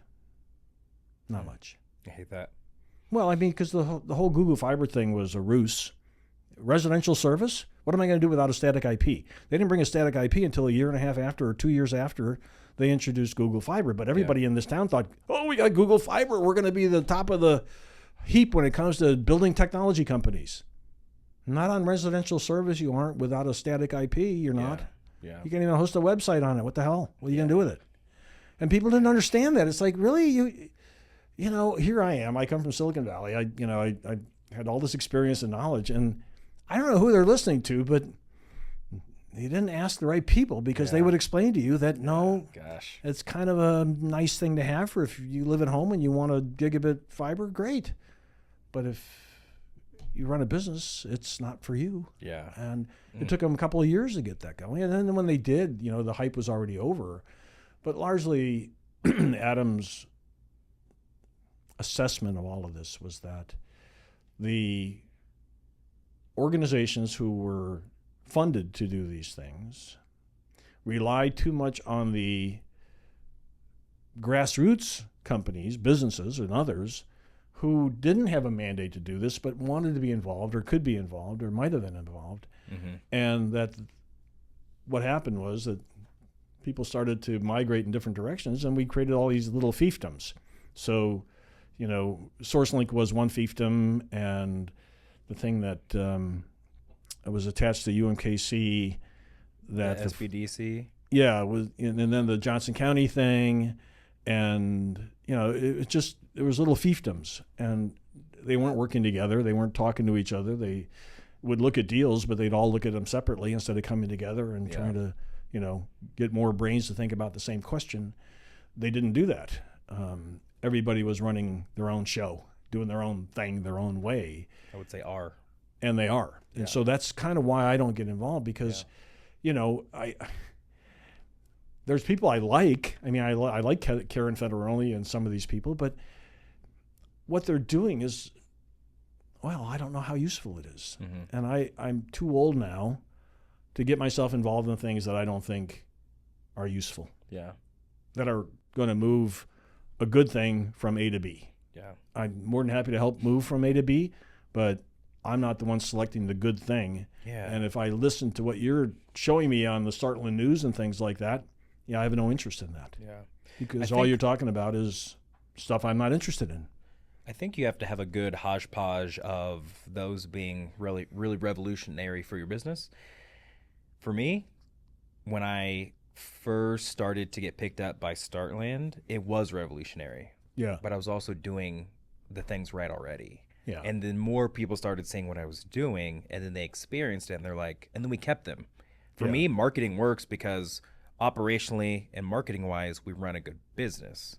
So when we do the things and we were on the news 3 times this past month, and we just launched 2 new locations. All these things that we're doing are bringing people in. We've been covered by these outlets. So when they see it and they're like, I'm going to go check it out, they're staying. We're getting them in our rewards program. They're on our email list. We hit them with our ads. We have good products. If we fail, and we do fail often, we apologize and say we're going to make it better. So then we earn the respect back and they come back to us, which is huge. And the thing that so for me, I had a hodgepodge where it worked, and every time we do something for that, it works. I agree with a lot of what Adam says. Is the thing that frustrates me when I'm looking at it again. I was new to Kansas City in 2015, experienced the ecosystem for the first time like 2018, 2019, was very confused, especially now because the amount of ESOs it went to when it was Startup Village was very minimal, and then just a handful of years later, it was a lot. And then the amount of ESOs we have now is insane. And like complimenting your business on making these efficiencies of how you serve, and then these little details of maybe this glove thing is inefficient, but it makes a better experience, or they're not seeing a trash can full of gloves right by where they're sitting in this room. Like, I just don't understand that piece of, if we look at the radar and there's 244 ESOs, they've all solved all the problems. Why do we not have a pipeline, a literal pipeline from A to Z saying we're going to start you here? Right. Like, where's your on-ramp? And then wherever your on-ramp is, based off where you're at, we're going to run you through this. Well, That is possible. The fundamental reason everyone's they have out for grant dollars. But the fundamental reason they have resources at all is to take those resources and create vitality out of the thing that you're trying to support. Mm-hmm. And I don't see that. I see more organizations trying to do the same thing that have been done for the last 2 decades that I've lived here, or 3. And I wonder, well, what exactly are you accomplishing? So now, instead of focusing on, well, the businesses that could matter, right, that have high growth opportunity, they're more focused on small businesses. And that's fine. There's nothing wrong with that. But that's a different thing in my mind. We talked about before we got on the air here, is that there's 2 different kinds of businesses that people are starting. They're starting small businesses that I call lifestyle businesses. They improve your lifestyle. They make it great. And you could be very successful, make a lot of money, just opening 5 locations and never opening another one. And people told me that about IVX. In fact, my wife told me that. Yeah. She said, well, if you this just would be kept, a nice little living. Yeah, well, yeah. She said, if you just keep these 3 locations, we would be making X every year. Well, that's a damn good living. Yeah.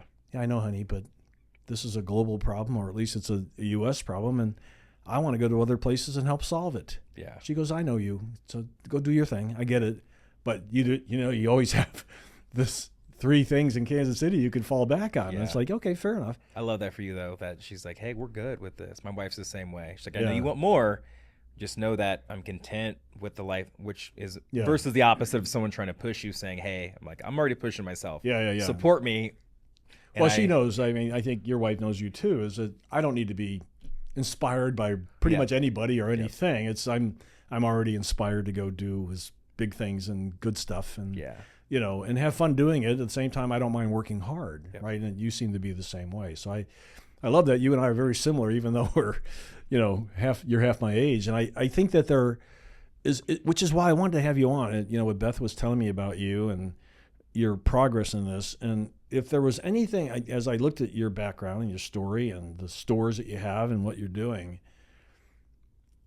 I frankly couldn't come up with anything negative except one thing. Love it. Hit me with it. I'm gonna I'm a give me a former minute. athlete, so I Go love ahead. I gotta constructive hit you with it. criticism.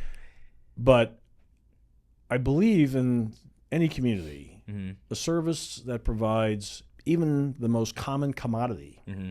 can thrive if they do it the right way, Yeah. right? So, you look at Chicago where I grew up, and people are. I mean, there's a place that was walking distance from the house I grew up in. I remember going there when I was a little kid, and they had a bag of French fries you could buy for a dime. Mm-hmm. And I was just tall enough to reach up on the counter and push the dime Yeah. towards the person, and they would hand me back this sack of French fries. Yeah. And I mean, there's a visceral moment for me because I still think about that. Like, that was so cool, Well, that place still exists today. Yeah. It's still there in the same location, doing the same thing, the same way. Obviously, the prices have gone up. It's not a dime anymore. It's probably, $2, Yeah, a few $5. I have no idea. But the fact that that little place is still on that corner at Grand and Pulaski Avenue in Chicago, and I could go back there today and pretend to push my dime up on that same counter. Yeah. It's just phenomenal. Yeah. And what does that say about them? They're doing the right thing the right way. It's a Yeah. freaking hot dog, for crying out loud. A French fry. But they're still there. Yeah. I mean, 60 years later, they're still there. And that's just phenomenal. And so I hope that for you. I really, really hope that for you. Yeah. We have to make one change to be able to be there in 60 years, but Well, it's yeah, we need to own versus rent. yeah, I think that's important. I think, building a foundation around what you're doing. But in some respects, you have to build before you can get all the things you want. You have Yep. to build it up enough to prove it to yourself that owning all of this and making the investment is worthwhile. You have to prove it now to others if you need their help, or banks or whoever it is. But the one thing I'm going to challenge you on is the name change, Mm-hmm. the brand change. Yeah. In fact, my wife and I talked about this, so she said, "Oh, I love that Yogurtini name." I said, "Well, it's gone." She said, "Well, what's it now?" I said, "Fifth and Emery." And she said, "What?" I said, "Fifth and Emery." She said, "What's that?" I said, "There's kids. The owner's kids." And she said, "Oh, okay. Well, nobody's going to remember that." I said, "Really?" She said, "Yeah, I don't think so." And I said, "Well, I agree with you." I said, "Because it doesn't say anything about what you're doing, Yeah. except to the people who already know what you're doing. Mm-hmm. And if you already have enough customers and you don't need a lot of other people to know what you're doing just by happenstance, then it's okay. That's Yeah, fine, yeah. But my first reaction was, it's self-indulgent. Yeah. You're doing it for you, not for your customers, Yeah. and not for your prospective customers. And that's I like okay. that. That's okay. It's okay. But it just seemed to me self-indulgent. Yeah.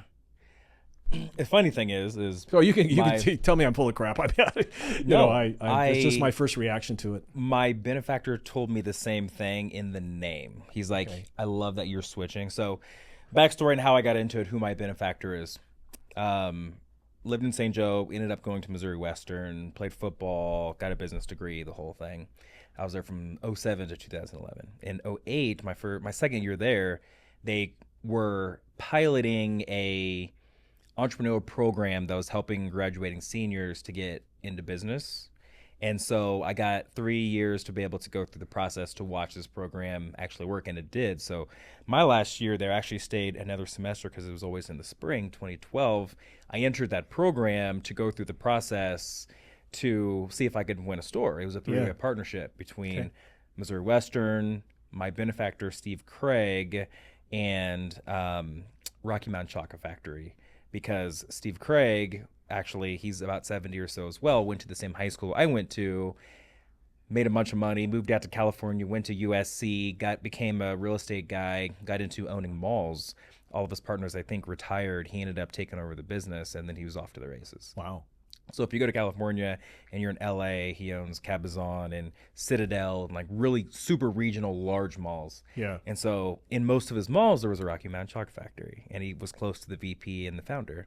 Okay. So they created this three-way partnership to be able to help graduating seniors run a Rocky Mountain Chocolate Factory right out of college. So I went through that program and I won. And so he's been helping me with certain deals here and there and whatnot, but more than anything, just being a mentor. Pretty much every major decision, I run it through my council of people, my wife, my parents, my non-business Yeah. support system, and then I have my business support system starting with him. And so when we went through all this, what he said, not as much on the self-indulgent piece, and he's like, I think you need to put something in the name that symbolizes what you're selling, so it's easier to find Yeah. if someone's Googling it and all the things. And so for what you're saying, I think that's a great synopsis on that. And I think I love it. I think it's great feedback when it comes to that. That's why I talked to my wife about it, yeah. because, I have, as our producers here know, I have a sense of things that cause me to have a knee-jerk reaction to this kind of thing. Yeah. And sometimes I need to temper that with, well, what do you think? Or, ask somebody else, so that I don't just knee-jerk react to things. But that was my knee-jerk reaction, was it's self-indulgent. Yeah. And then, well, you're probably not the only one who thinks that then. If 2 out of 2 people said that. I mean, it was within nanoseconds. That was my response. Yeah. And, it's okay. I mean, we're working with Kyle Hollins, too, and his organization is named after his daughter. Yeah. Does anybody know what the Lyric Center does because of the name? No. Nobody has a clue, right? Now, would it help him if it did? If the name had something to do with what he was doing? I don't know. Yeah. I don't know. I guess we won't know. We don't know, Yeah. right? And it could be nothing. Yeah. But if you were a fresh start, which you're not, you can't name it something that nobody can understand what it is. Absolutely not. I remember one of my marketing guys, my first company, we built computers, or models of computers, and we had this new model that we were working on, and he wanted, I forget what the name he wanted to call it. And it was like a common name, like Admiral or something. Yeah. And I said, well, why are we going to call it that? He goes, oh, we are. It's going to sound like Admiral, but we're going to spell it differently. I said, that's not going to be great for what SEO. is that? Why? Well, the distinctive spelling will give it its own cachet. And I said, and it will also make it very difficult for anybody on Google to find us. Yeah. Because your distinctiveness is not spelled the way you would typically spell that word, so nobody's going to know to spell it that way. Yeah. And that was my first encounter with, that's self-indulgent. Mm-hmm. It means something to us, but it means nothing to the customer. Why would we do that? Yeah. Why would we make it harder for our customers to find us and understand what we do? Why? Yeah. It's like when I started IVX, you know what it was called? Infusion Express. Why? Because we got you in and out of the infusion center as fast as we possibly could. Yeah. And the hospitals weren't doing that for you. And you read it and you pretty much can understand, like, oh, okay. Yeah, I think I kind of get what they're doing here. I get the gist. So, later on, about 6-7 years later, when McKesson, the biggest healthcare company in America, came in and took a financial position in our company, they wanted a more professional name. Mm-hmm. Okay. We've built a loyal customer base. We're already in 6 different states. We already have 20 locations. People know who we are. Okay, all right, fine. If that's what, because Infusion Express is not a very professional name, but it describes exactly what we were doing. Yeah. And so there was never any doubt about it. And we couldn't trademark the name for some reason, although I had an argument with the patent office about it, or the trademark office about it, because I didn't understand why they wouldn't give us a trademark for Infusion Express, because I used the word express. And I said, well, does Jiffy Lube have how do they get it? Express, Jiffy, what's the difference? They didn't respond to that. So we ended up not getting it. And that's why I think McKesson wanted to go with a different name, because they wanted to be able to trademark it. But branding is hard. Branding is hard. So you're hopefully in a position where a change of brand that doesn't describe precisely what you do or close to what you do is okay. I mean, look at a lot of places, right? I mean, you don't know what they do. Apple, what is Apple? Mm-hmm. It's a computer company. Well, if we didn't know that, we would wonder what it is. 100%. Right? And that was kind of our thought on the whole thing, because when he said that, I was like, you know what? It makes a lot of sense what you're saying. He's like, it can't be Yogurtini contractually. What can it be that has what you're going to sell in it? So minimum, if they're going to be Googling yogurt, you're going to pop up just sheerly off that. And preferably something that's one word is just going to be a lot easier. So if you say Fifth and Emery, are they going to get it the first time? And a lot of times what we find out is they're not. We've learned a lot of lessons over that in the last few months with that piece. What I will say, my pushback on that was always because he said that he's like, why this? And I said, well, one, I've spent 13 years as a franchisee of someone else's brand. I wanted to do something that is solely mine. The second thing is a number one target market we have is young families. So I think this is going to resonate because everyone loves their family, Sure. but almost everything we do is marketing towards the family, really with the younger kids as well. It's the three, we have such a large brand. Here's my strategy for bringing them over so we don't lose anyone. I was like, we sell 400,000 cups of yogurt a year, and we're going to be adding all these locations, so that will help. It's also another reason why I did everything back to back, because I was like, if we do have an issue, I want to do so much great stuff where the news outlets have to cover us because we have so many great big announcements that are coming out, so we'll get covered by the papers, the influencers, all that, and that has really worked for us. And that, like, people who haven't wanted to cover us in prior years, you have to, because our story is just too big. So that piece has been great. What I will say is the thing that when I told he and I's conversation initially was, how do you take over what you just got out of?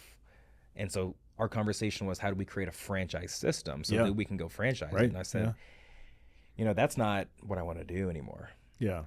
I got so disheartened by the franchise system of being a franchisee. And when we had a good franchisor, it was a great relationship.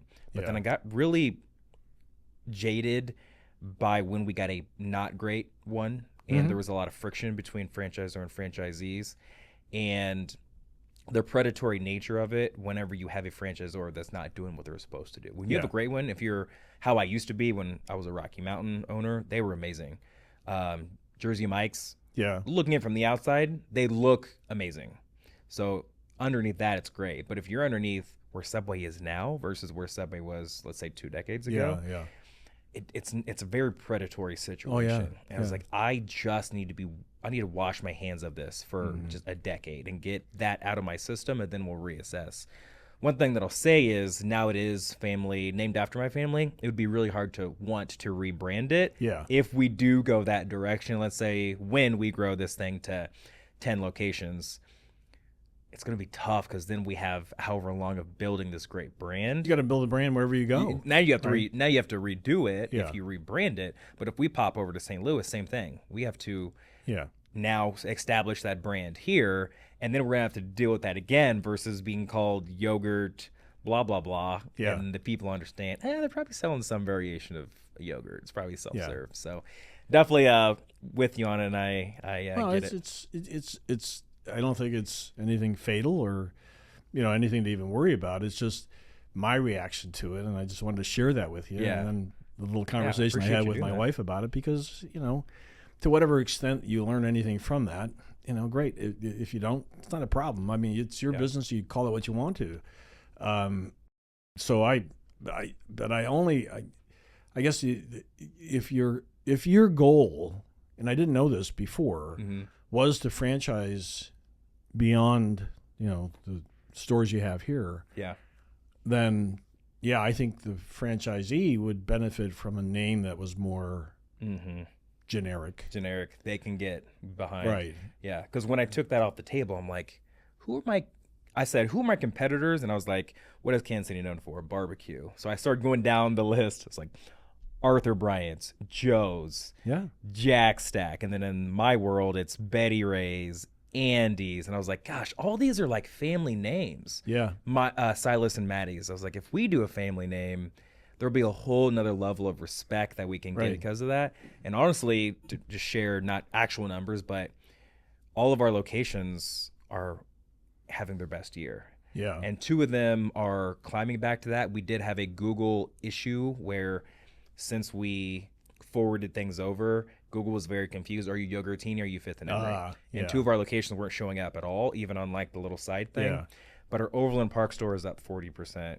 And our Zona Rosa location, when we launched it, is #1 store. Which it's Zona Rosa. They're coming back to prominence. And then Lenexa is doing good as well. So I'm hoping that continues. But if you and your wife felt that way, that is 100% how others are going to feel. So Well, how do we take that and say, let's say 50% of our customers, their first reaction is this. How do we combat that? So that's great feedback. I appreciate it. well, you're welcome. I'm glad to give it to you. I Yeah. think that when I think about entrepreneurship and what our mission is with this podcast, it's to show people, or at least talk to people about what can be done, how it might be done, and how not to do things or what not to do. And what I would argue in your case is you're in a much different position 12 or 13, 14 years into your business than a startup. Yep. I'm a terrible example for a startup. I Terrible. would caution a startup to name their business after their children. I agree. Because you haven't earned the right to be self-indulgent yet. You know what I mean?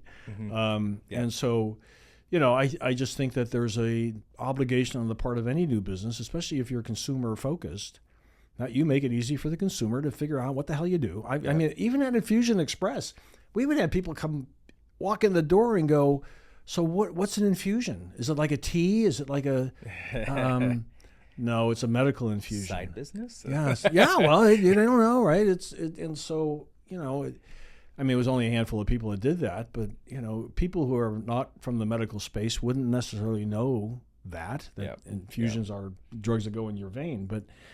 And so it's okay. It's just a matter of you're more established. You have the right to do that. You've earned that right. If we weren't bringing 400,000 cups over, there's no way. Because I do think that piece, and me being someone who is a coach and a consultant for others, I have actually told people, like, this is not a good look if you were starting from scratch. Because it's not. It's literally fatal for your business. Yeah. And if you look at ours, our business name is long because I had them, my team didn't want to have the frozen yogurt and the chocolate piece on it. And I said, so you just want to go as Fifth and Emery? Like, we have to have the sub of what we sell, because they're not they don't care about this yet. They don't know Fifth and Emery. But we have to add frozen yogurt and chocolate for the ones who, when we do our Google ads and all that, they at least see this. This is what they care about. In 10 years, hopefully less, they're going to have this big brand underneath Fifth and Emery. Right now, no one cares except for me and my wife. Yeah, I mean, it's kind of like Pottery Barn. They don't sell pottery or barns. I don't think. They might sell pottery. I don't know. I don't think they sell barns. Like Boot Barn, great. You sell boots. Yeah, we sell boots, right? Why? Because Boot Barn, whatever it is a fraction of the size of Pottery Barn, right? But Pottery Barn spent millions building that brand. Yeah.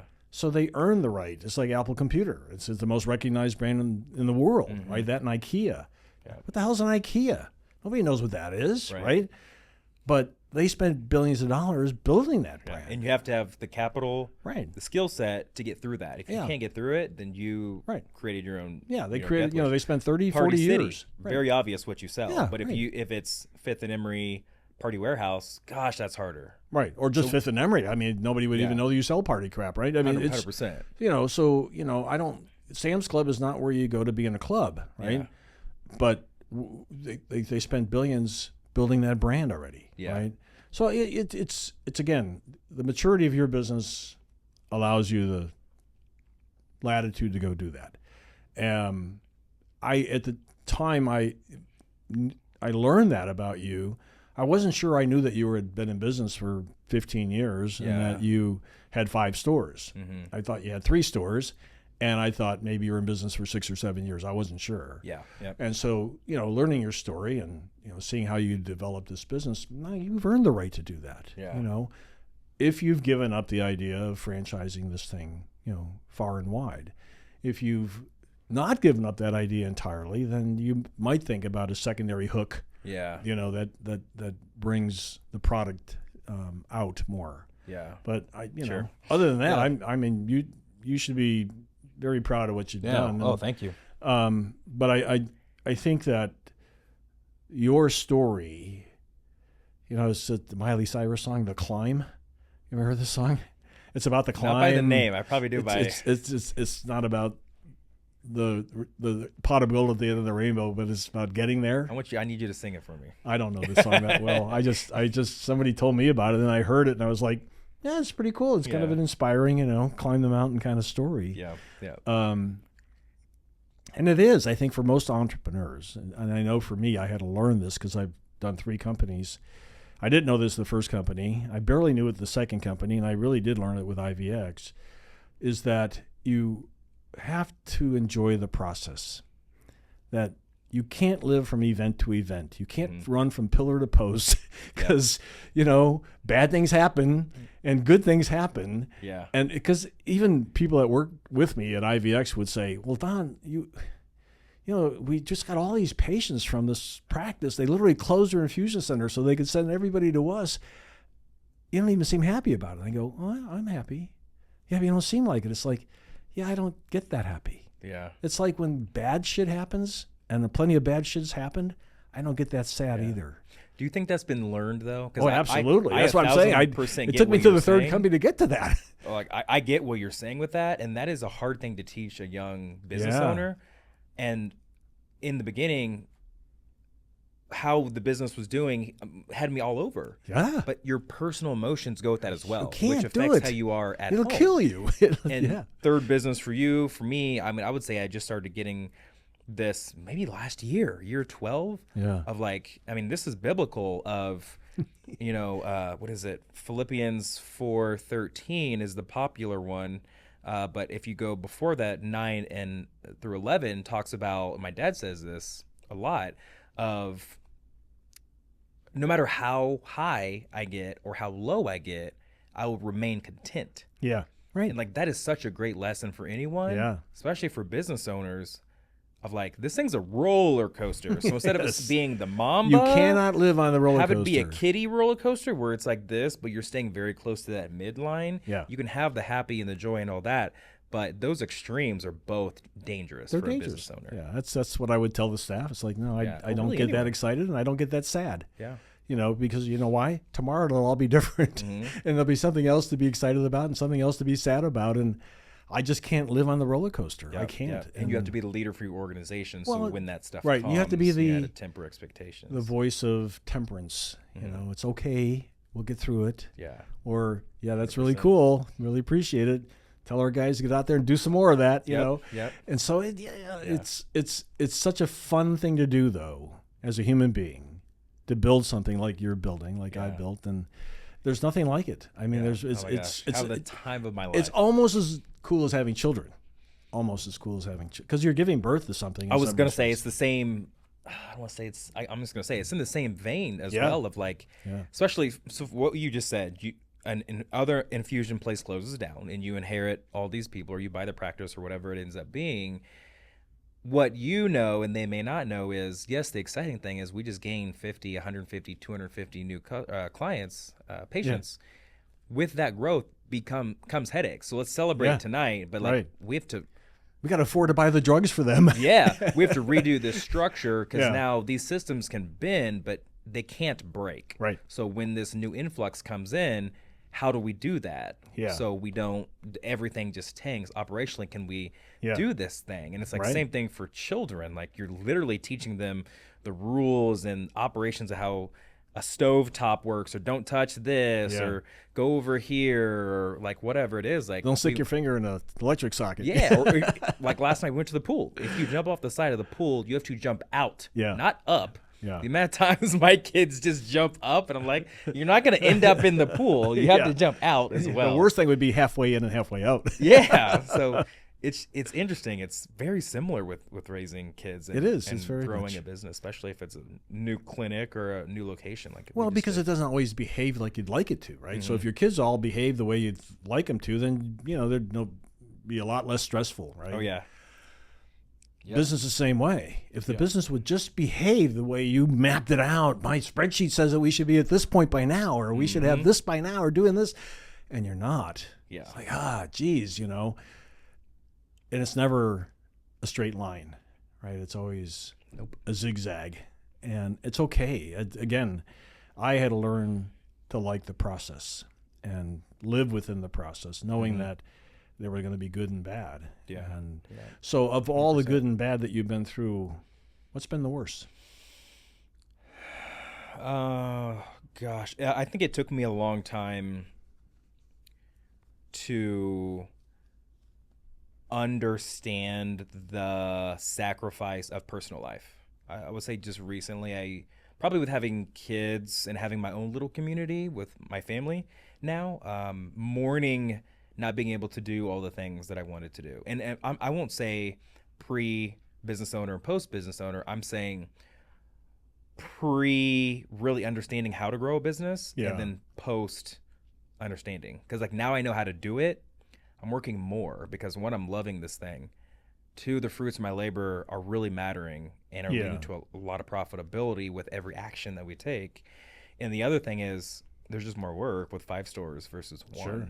Yeah. So when I smooth things out and my district manager is truly able to oversee all 5, then I'll be able to relax. Yeah. I'm just in a grow season. She can run 3 without me really having to do much. But adding 2 more and also adding the chocolate back in, because we didn't do chocolate Yeah. before. We Right. just added that Just back to- in because I had that skill set. Yeah. And frozen yogurt is seasonal.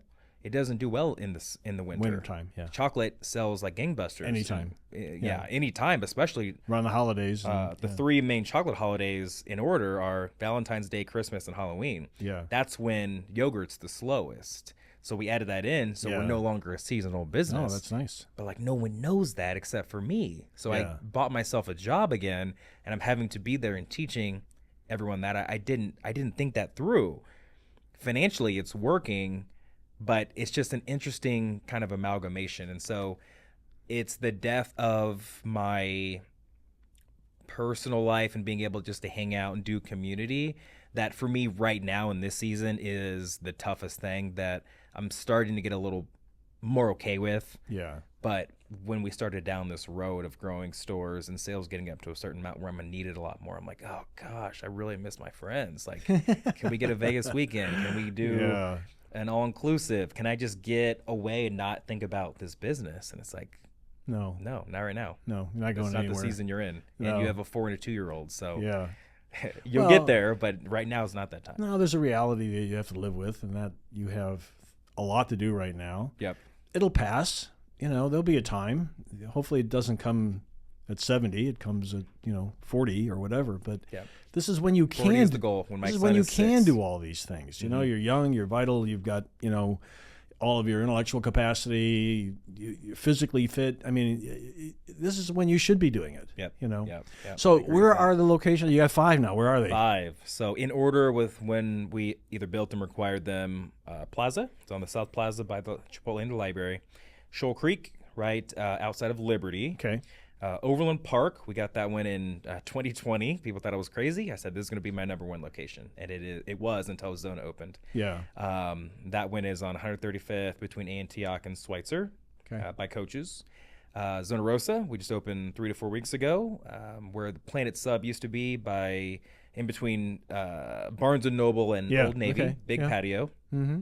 And then Lenexa, that one we bought Peach Wave and Okay. flipped it into a 5th and Emery last week. Okay. That was about a week and a half old. Okay. So, yeah. It's right on 87th. Yep. Yeah, Yep. okay. Right there, kind of by the Hy-Vee. Yeah. Okay. Yeah. Okay. Took Great that one location. over, flipped Great. it. The and nice is then- booming over there, man. That's It really crazy. is. It's a hidden gem. It's People crazy. don't know about it as much as the other parts. I was of over the there city. yesterday having lunch at the Red Door Inn, Mhm. and man, the It's crazy. traffic is insane. Though. It's insane, especially that area where you were at. Oh my If god, you I couldn't go find a place to lunchtime, park. I it parked in is- the Chipotle Right. parking lot or wherever Mhm. it was, and then walked Yeah. across the street. It is crazy. Then 6th location, we've had a signed lease for about 3 months. We're going downtown Olathe. They're doing Okay. a revitalization of downtown there, Yep. and we're going to be a part of all of that. Yeah. Pizza 51 South just opened. Char Bar's going down there soon. It's going to be their biggest location in the Yeah. metro. Austin's will be in the same building as them. Rooftop deck and all that. 3rd Street Social's going down there, so we're going Good. to take a shot on it. It's going to be That's great. it's going to be interesting. We haven't been a part of a downtown, so it'll be a different vibe, but Yeah. families all around. You know, it's funny we were talking about naming and branding and things like that, and I, in preparing for this with you, obviously I'm looking at, who else is doing frozen yogurt, or who are you really competing with, and that sort of thing. And I saw Betty Ray's, and then I realized it was Shadow doing Betty Ray's, and I thought, would they not have been better off to call it Shadow? I mean, over in St. Louis, they have a dairy called Oberweis, and they open ice cream stores, and they're called Oberweis. Yeah. And they actually sell the milk products in there as well. Yeah. But because it's a high-quality dairy, the quality of the ice cream is out of sight. I mean, to me, the best vanilla ice cream I've ever had. Yeah, I need to check it out. And whenever I go to St. Louis, I'm going to Oberweis. And I know it's not good for me, but I don't do it all the time. It's an experience. But I was surprised that Shadow didn't attach their name to Betty Ray's in a more prominent way. Yeah. Because they already had a reputation as a quality dairy. I'm with you on that. I can see both sides. I think the only thing is Betty Ray's brand was so big and respected. Yeah. I think they're leveraging that. And I think Matt keeps himself very public to continue. And that's really what I'm doing. If you look at our socials, Yeah. a lot of the stuff we do is like collaborated posts and whatnot. I'm very much right next to a lot of the stuff that we're doing. I think he's doing the same thing to get the benefits of his personal brand, his family's brand. And so when you think Betty Ray's, I think if I'm in his head, I think he wants 100% of the people who are going to Betty Ray's to also tie it to the company. I also think you're right in if you just called it Chateau, people would have joined you on the journey of rebranding it. And because right now we still have customers who come in, granted we just rebranded 2 months ago, almost every customer said, this is Yogurtini. We're still tied to Yogurtini, and we want to be. It's okay. I mean, it's a good thing. Yeah. So, right? Because they're coming back to the thing that they enjoyed before. It wasn't their first. It's not their first trip. The tie is there, Right. and it would have stayed there. Like, that's what we did. I mean, if I was them, I would have done that because I did do that. Yeah. But I... Well, that's why I thought about the naming thing for Betty Ray's, because I was thinking about your naming thing. And I thought, well, how is this different? Andy's, how's it different? How's it good or how's it worse, And just trying to understand, retail sales like that, because I've not actually been in that business, so it's hard for me to relate entirely. I just know as a consumer, people ask me how I started Infusion Express. Well, how did you know to do this? I don't know. As a focus group of one, I just thought, well, how would I want any of my family members who had to get these stupid infusions, how would I want them to be treated? Yeah. This is easy, right? I would not want them to be treated like they're treated in the hospital. So I created an environment where they got treated the way I would want to be treated. Yeah. Or the way I want my daughter to be treated. So that wasn't hard. Yeah. And it was obvious to me. But the fact that none of that was obvious to anybody else in the healthcare industry is quite phenomenal, in my opinion, because it's like, come on now, I'm not that smart. I mean, there had to be other smart people thought about this. To be able to see that, Well, it just seemed to me so obvious that I'm surprised smarter people than me didn't see it too. Yeah. And because I don't certainly consider myself that smart, but I certainly got lucky with this carve out, this little thing that we could go do. It's a $250 billion business inside of a $3 trillion business. Yeah. And so in relative scale, it's small. It's small. It's small potatoes. And so you can do those kinds of things. Yeah. Isaac Collins, thank you for being here. Thanks for having me. This was fun. I'm glad to hear that things are going well. Now, I heard you mention 10 locations. Is that the goal for Kansas City? Our goal, whatever comes up, so I kind of said, like, hey, I don't even want to think about franchising. And I get that question all the time. And I get it. I've been in franchising for 13 years. We got that at IBX, too. They wanted to know if I wanted the franchise. Yeah, and so I get that question a lot. And I said, I'm not even going to think it. Internally, I said 10 years. But to people, I'm saying 5 years, I'm not thinking about it. The first thing I have to do is maximize Kansas City. I want to be everywhere that we can be without cannibalizing ourselves. Sure. Or going to an area that I don't all the way understand. You'll see that I don't have eastern suburban locations in Kansas City. I've never lived over there. I don't understand Independence, the eastern suburbs. At least Blue some of it I Springs. do. So we'll eventually, Independence, Blue Springs, all of the cities that are on, I think 70 as you're going to going Columbia east. and all that. I don't understand that area. Eventually we will, but from what I've looked at with my broker, I think we can do 10 locations before we truly max out the area. Okay. One of my goals is I want to be the only frozen yogurt in town. Well, there's 2 other Yogurtinis that are in town. And so I don't know what that's going to look like. I would love to do a purchase and a rebrand or whatever that, or they eventually close. I don't know. It's a tough business if your sales aren't at a certain amount. So 10 would be really amazing so I can truly say, and we already say, hey, we're Kansas City's frozen yogurt, because we are. Yeah. We have 5 locations. We have 2 frozen yogurt Well, I competitors. think in many respects that would already put you in that category, and now it's just a matter of serving the entire community. Yeah, right? yeah. And it's one of the reasons we open multiple locations here. Because we started out in Lee Summit and then opened in Overland Park, and we opened in Overland Park because Blue Cross Blue Shield told us to. They said, it's nice that you're out here. It's really cool. But you need to be where our people are. Yeah. Our people are in Overland Park or in Johnson County. So we'd be a lot happier with you and support you even more if you just... Sounds like yours may be the same as ours. Even though you may love a frozen dessert brand, if we had one location, let's call it the Plaza, you were not going to go over 7 miles. That's what I know about my customers. 7 miles is the max they're going to go outside of us throwing an event, a special occasion. So our data told us 20 minutes. They won't drive more than 20 minutes. Yeah. So when we go into new cities, we're looking at placement of locations where they're no more than 20 minutes apart. Yeah. But no, we don't want them any closer than 15 minutes, but we don't want them any further than 20. Yeah. And because you say cannibalizing your own customer base. But, I think what you guys have done, what you're doing, the approach, I mean, quibble about the name, doesn't matter, I think, because you're so well established now. So I think, what you're doing is pretty cool. And thanks, I'm man. glad that the community is embracing you and what you're doing, because I really believe you have a lot to share. Yeah. That's well, thank you. Good and I positive. really appreciate that. And we're going to keep up the journey. I love how vocal you are on the things that the community needs to do. Let's talk about the business community. It needs it. And I feel like I'm trying to help from the inside out, from being on the inside as much as I can. But there's some issues that we have in Kansas City, and I'm thankful that I've been able to grow a brand here and be somewhat well respected by my other business owners, but also my customers. I mean, I love them. I love my customers. Well, and I think you're at the right stage of your business and at the right age where you can now engage with the rest of the community and having a meaningful impact.